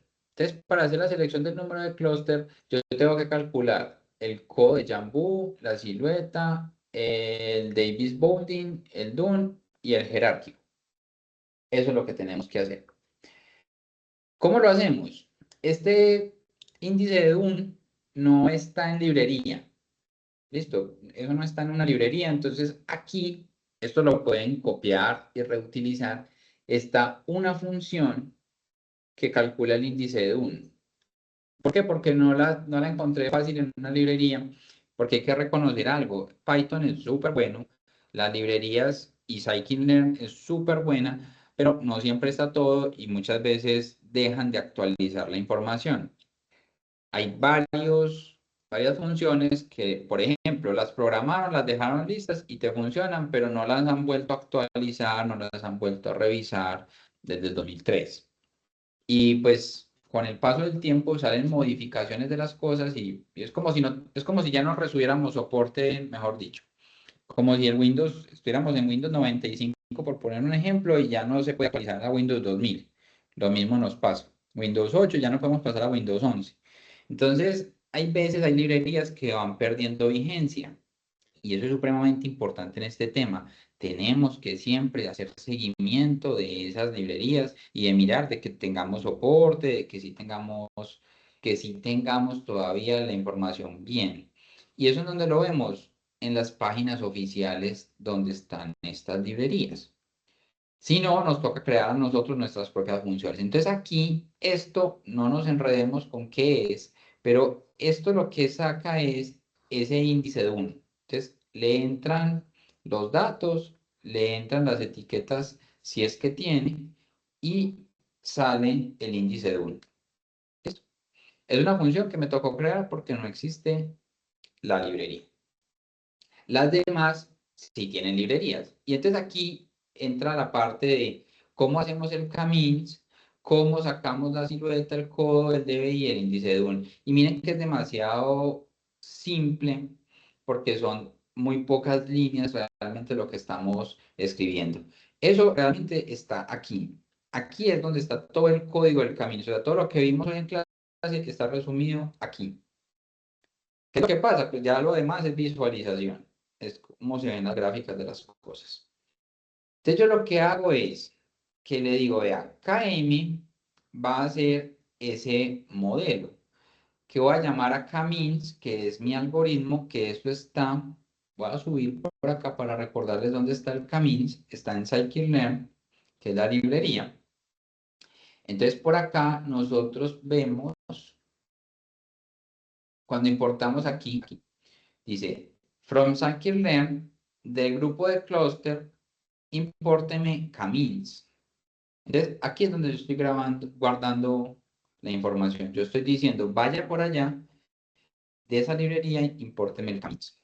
Ese es el algoritmo que estamos trabajando hoy. Entonces, el algoritmo me dice, utilice camins con cuántos clústeres, con K clusters. Inicie con 20 clústeres y este random state siempre se pone, casi siempre se pone en 42 o en 64. Yo no, pues realmente eso uno lo puede cambiar, pero normalmente se deja en 42. Y es un dato que siempre le pasamos. Ya cuando uno está como modificando más las cosas con más detalle, puede entrar a cambiar ese número a ver qué pasa, pero normalmente no afecta mucho el resultado para temas prácticos. Aquí nosotros estamos diciendo que con cuántos clústeres inicie, con K, pero nosotros estamos metiendo esto dentro de un ciclo for.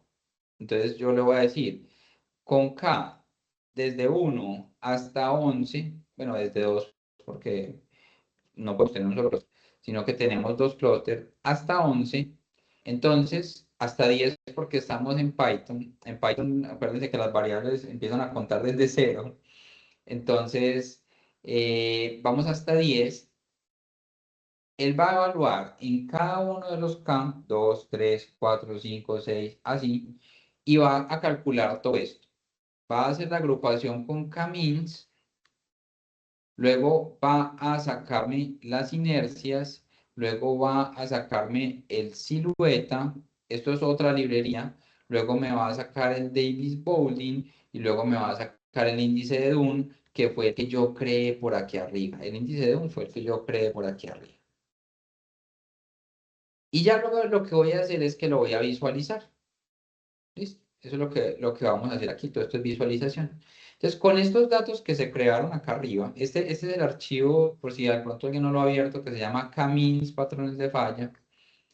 Este archivo, mire lo que nos da. Ya aquí es donde entra lo importante. Bueno, según lo que habíamos dicho, el código de Jambu, cuando elijo, o qué clúster elijo, cuando cambie significativamente o que se vuelva estable. Entonces usted puede decir, no, pues yo creo que se volvió estable por aquí en 5, o yo creo que se volvió estable en 4 o en 3, ¿cierto?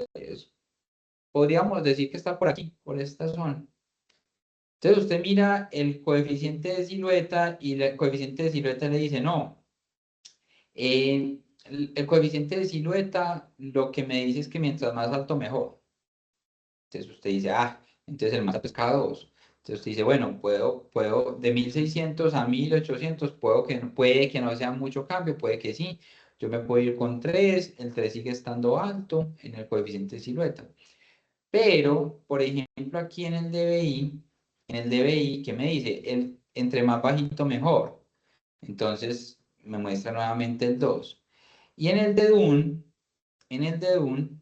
tenemos este comportamiento. Entonces, miren que esto es un grupo donde no está tan claro cuál es la cantidad de clúster o grupo que yo debería seleccionar. Puedo elegir 2, puedo elegir 3. Aunque 2 es el primero, me da un codo muy alto. 1 pues daría por allá en el infinito, pues no tendría sentido el 1, entonces no sería comparativo. Entonces esto es algo muy típico que pasa cuando tenemos clústeres que nada más tienen dos grupos o dos segmentos. Por aquí yo les adicioné esta sugerencia. Esta sugerencia, vamos a ver cómo se saca acá. Es que nosotros por ejemplo, el de silueta elegimos el máximo, para el DBI elegimos el mínimo, para el DUN elegimos el máximo. ¿Listo? Entonces, él automáticamente me mira cuántos son los datos que me están dando y me sugiere una cantidad de clústeres. Entonces, bueno, nosotros en este caso vamos a irnos con 2 clústeres porque esa fue como la sugerencia de estas gráficas.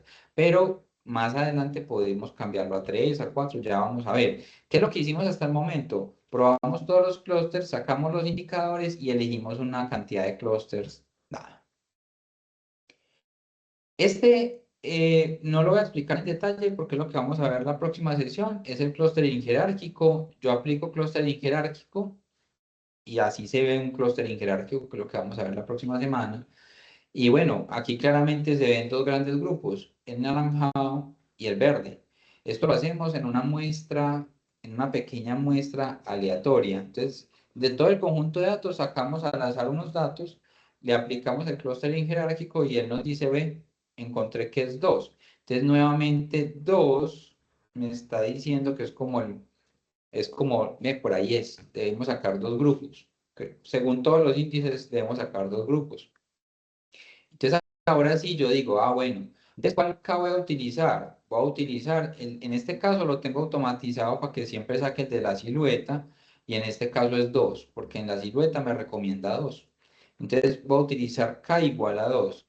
Entreno nuevamente mi algoritmo con K igual a 2, eso ya lo he hecho arriba, pero aquí lo estoy ya entrenando con el K definitivo, en este caso es 2. Y lo que hago es que visualizo esos dos grupos. Visualizo esos dos grupos y encuentro los centroides de cada uno de esos grupos. Pero miren que Esto es un espacio con ¿cuántas variables? 1, 2, 3, 4, 5, 6, 7, 8, 9 variables. Este es un espacio de 9 dimensiones. Usted no puede visualizar eso. ¿Qué me dice además este código? Me dice, vea, usted tiene dos clústeres. El primer clúster tiene 290 individuos y el segundo clúster tiene 160 individuos. ¿Listo? Entonces, esa es la información que me está entregando el algoritmo Camins con dos clústeres. Si yo aquí le digo no lo haga con dos, hágalo con cinco, aquí los datos me van a salir los cinco clústeres y me va a decir cuántos tengo cada uno de los clústeres. Entonces, yo aquí es donde yo puedo hacer el cambio, decir, quiero verlo con cinco, quiero verlo con cuatro, quiero verlo con tres. Por defecto le estoy poniendo dos, que es el de silueta, que es el que nos recomendó el método de silueta, que es el más usado. Entonces yo lo tengo automatizado así para que siempre coja el de silueta. Luego sacamos en esta parte del código la distancia, perdón, las inercias intra, total e intercluster y verificamos que se cumple esa identidad y efectivamente se cumple. Eso lo que me da tranquilidad es que quedó bien agrupado con dos clústeres, se cumple esa igualdad. Y luego vamos a ver esos dos clústeres, pero hay que hacer una claridad. Esa claridad es que yo les había dicho que teníamos 9 variables. Y entonces aquí, ¿dónde están las 9 variables? Aquí no están las 9 variables. Yo lo que hago es que utilizo un método que se llama PCA, que se llama componentes principales. Es un algoritmo que me permite a mí sacar visualmente, porque el algoritmo está completo con sus 9 columnas, pero visualmente me saca las componentes principales para visualización. Para visualización. Es como si cogiéramos esos 9 y los eligiéramos los dos más representativos. Y entonces acá nosotros podemos ver cómo se verían los dos clústeres que él agrupó. ¿Listo? La información importante de los clústeres está aquí. Esta es la información importante de los clústeres, que son los datos reales de mantenimiento. Entonces, el clúster 1 tiene, por ejemplo, costo de reparación, el centroide son $992, mientras que el clúster 2, el costo de reparación es $2.544. El tiempo medio para reparar es de 8,73 horas, el de este es de 18 horas, el tiempo medio entre fallas es de 60, el de este es de 19, etc. ¿Listo? Entonces, esta es la información importante para nosotros, porque bueno, el algoritmo cogió todos los datos, clusterizó, y acá abajo, ya entonces, vamos a mirar aquí, qué pena. Estos son los datos, como les estaba diciendo, los relevantes. Entonces, ¿yo qué podría hacer? Yo podría decir, vea, para el clúster 1, que tiene un tiempo entre fallas de 53, un tiempo para reparar de 8, un tiempo de parada de 5,9 días, horas, el costo es este, los años promedios son estos, todos estos son datos promedios de ese clúster. Entonces y tiene una disponibilidad del 99%. Para ese clúster, yo puedo definir, vea, todos los activos que estén en ese grupo, vamos a hacerle un mantenimiento, por ejemplo, por condición, que sea ligero porque tienen una muy buena disponibilidad, que tengamos una revisión periódica, porque los tiempos para reparar son relativamente pequeños, los costos son relativamente pequeños. Pero en el otro caso, que es un clúster donde el tiempo de paro es muy grande, donde los costos son muy grandes, donde la disponibilidad no está tan buena, yo lo que podría hacer es decir, no, más bien voy a tener en cuenta una política donde va a tener un mantenimiento predictivo con monitoreo en línea, porque es un poquito más crítico. Miremos que la agrupación de esos datos nos muestra que son activos más críticos. Yo podemos también definir un stock de repuestos críticos. Aquí no me salió pues completo por temas de la visualización, pero aquí la pueden leer arriba. Está la información. Y yo puedo definir, por ejemplo, que para estos activos que pertenecen al clúster 1, yo lo que voy a hacer es que voy a aplicar RCM2 o RCM pues en general. RCM en general. Y para el clúster 1 no, solamente va a hacer mantenimiento por condición, con revisiones periódicas y ya. Entonces, lo importante es eso, esos datos de esos grupos, y miren que el clúster 0 y el clúster 1 tienen una cantidad de activos específico que lo veíamos por acá arriba. En el clúster 0 teníamos 290 activos y en el clúster 1 tenemos 160 activos. Entonces, tomar decisiones frente a esos activos es lo que realmente nos da valor y nos permite analizar, pues bueno, esta agrupación, ¿qué información me dio? Y usted esta agrupación la pudo haber definido de otra manera. Usted también pudo haber dicho, ve, yo quiero mirar cuáles fueron los activos que cayeron en el grupo 1, a ver si coinciden con lo que yo pensaba desde mi conocimiento en campo. Y es válido. Supongamos que llega un activo nuevo o que no habíamos considerado todos los activos y queremos analizar un activo nuevo. Entonces, lo que hacemos con el activo nuevo es, primero, todo el tema de preprocesamiento pues, normal que hay que hacer para que los datos sean consistentes. Y luego utilizar el modelo ya entrenado de K-means para mirar ese activo nuevo en qué grupo cae, si cae en el grupo 0 o en el grupo 1. Y a partir de ahí definir cuál es la política de mantenimiento a emplear. Si es un activo nuevo que llegó a la empresa, usted no tiene información histórica, entonces usted no tiene tiempo medio entre fallas, usted no tiene MTTR, usted no tiene antigüedad, podría ser 0, ¿cierto? Si es un activo completamente nuevo. Entonces usted lo que podría hacer es hacer un benchmark y decir, bueno, entre un activo y aquí tengo como otros 5 que se parecen, entonces voy a suponer que se comporta como estos otros 5. Eso es lo que se podría hacer. Entonces, al aplicar ahora nuevamente ese K-means para predecir, entonces aquí utilizamos K-means.predict y aquí no entramos esos datos del nuevo activo. Entonces, él lo que me dice a mí es, bueno, yo le digo que ese activo, según los datos que usted me pasó de información, debe pertenecer al clúster 1. ¿Qué quiere significar clúster 1? Mantenimiento predictivo con monitoreo en línea, mantener un stock de repuestos críticos y aplicar, por ejemplo, RCE. ¿Listo? Y esa es una de las funcionalidades que tiene el K-means en el contexto del mantenimiento. Bueno, muy bien, ya son las 8:52. Si quiere, podemos ir deteniéndonos por acá. ¿Alguien de pronto tiene alguna duda, algo que no haya quedado claro, que quieren que revisemos? Yo en la tarde de hoy les envío como lo que vamos a hacer la próxima semana, el próximo viernes, perdón, para que lo vayan leyendo, lo vayan trabajando y lo empiecen a montar, porque recuerden que la idea del viernes es que sea como más tipo taller, que ustedes pongan en práctica como lo que estamos viendo. Y yo sé que esto es como muy comprimido, muy denso, pero tenemos que repasar y tenemos que ir mirando por ahí por fuerita cómo es el código, qué es lo que hace el código. Si no entienden, me pueden escribir, me pueden preguntar. Entonces, bueno, si no tienen ninguna duda, les agradezco a todos mucho por la asistencia y nos vemos el viernes a las 7 de la mañana.